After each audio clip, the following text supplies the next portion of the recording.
శ్రీ గురుభ్యో నమః. చిన్ననాటి చందమామ కథలకు స్వాగతం.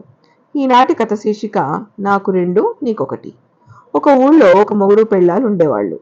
వాళ్ళు అమిత పిసినుగొట్టులు. తాము తినేవాళ్ళు కాదు, ఒకరికి పెట్టేవాళ్ళు కాదు. ఇలా ఉండగా ఒకరోజు పెద్ద పండగ వచ్చింది. ఊళ్ళో వాళ్ళంతా పిండి వంటలు అవి చేసుకుంటున్నారు. ఈ మొగుడు పెళ్ళాలు జన్మలో ఎన్నడూ పండుగలు చేసుకుని ఎరగరు. మనకేం పిల్లా పీచా, పెద్దవాళ్ళకి పండగలేమిటి అనుకుని సరిపెట్టుకునేవాళ్ళు. కానీ ఈసారి మాత్రం వాళ్ళిద్దరికీ ఏదైనా తినాలని బుద్ధి పుట్టింది. మినపట్లు చేసుకుందాం, చౌకలో పోతుంది అన్నది పెళ్ళాం. సరేనని మొగుడు బజారుకి వెళ్లి అరగిద్దడు మినుములు పట్టుకొచ్చాడు. దానికి మరొక అరగిద్దడు బియ్యం చేర్చి పెళ్ళాం అట్లు పోయడానికి కూర్చుంది. రుబ్బితే ఎంతో పిండి కాలేదు. పెద్ద అట్లు వేస్తే రెండే అవుతాయి, 4 వెయ్యాలంటే మరీ చిన్నవవుతాయి. అందువల్ల పెళ్ళాం ఒక మాదిరి అట్లు 3 వేసింది. ఇద్దరికీ చెరి ఒకటి పోగా మిగిలినది మొగుడు చూడకుండా తానే తినేద్దాం అనుకుంది. కానీ మొగుడు పెనం చుట్టూగానే తిరుగుతూ వంటింట్లోకి వచ్చి కూర్చున్నాడు. 3 అట్లు వేశావు, ఇద్దరం ఎట్లా పంచుకుందాం అన్నాడు.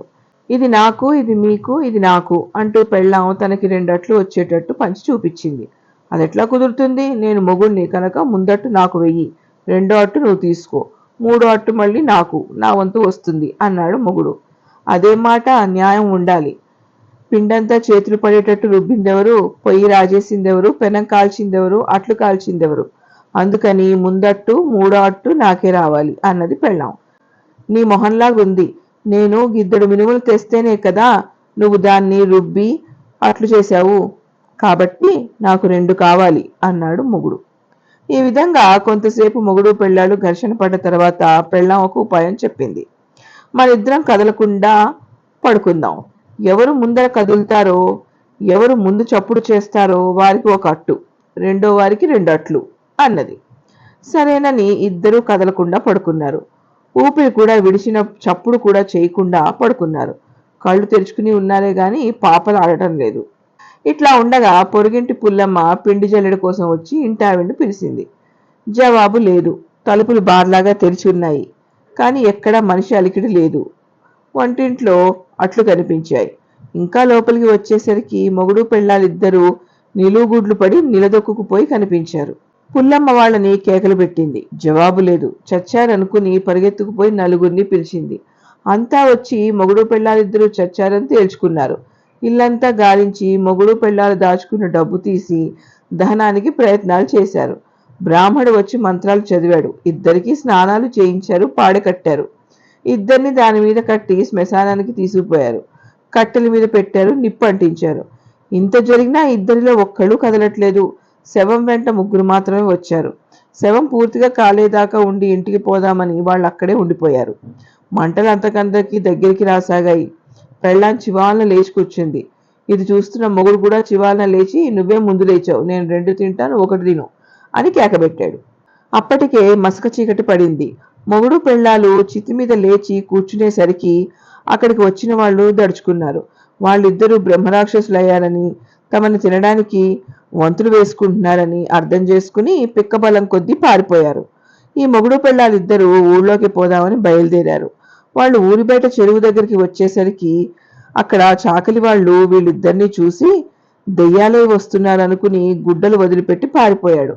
పాపం అక్కడి దాకా వచ్చిన తర్వాత ఈ మొగుడు పెళ్ళాలకు ఊళ్ళోకి పోవడానికి భయం వేసింది.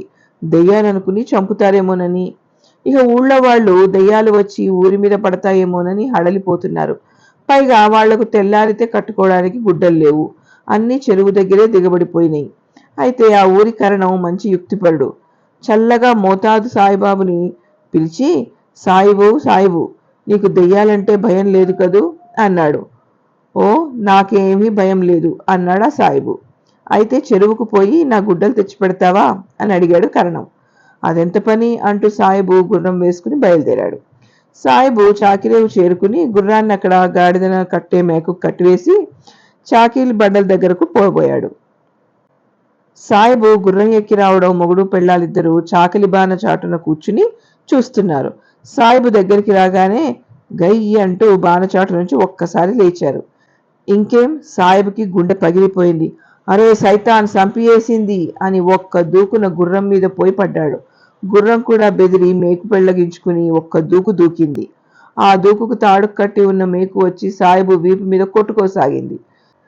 సాయబు దెయ్యాలే కొడుతున్నాయనుకుని, అరే దెయ్యంగార్లు మీకీ సలాం చేస్తాం, మాకీ వదలండి అంటూ తిరిగి చూడకుండా గుర్రాన్ని ఇంకా పరిగెత్తించాడు.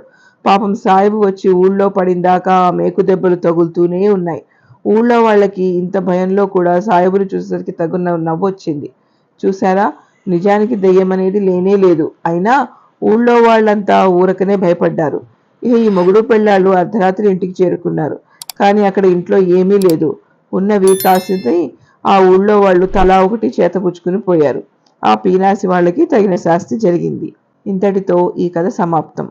మీకు మా కథలు నచ్చితే తప్పకుండా మీ అభిప్రాయాన్ని కమెంట్ల రూపంలో మాకు తెలియజేస్తూ ఛానల్ని సబ్స్క్రైబ్ చేసుకుంటారని ఆశిస్తున్నాను.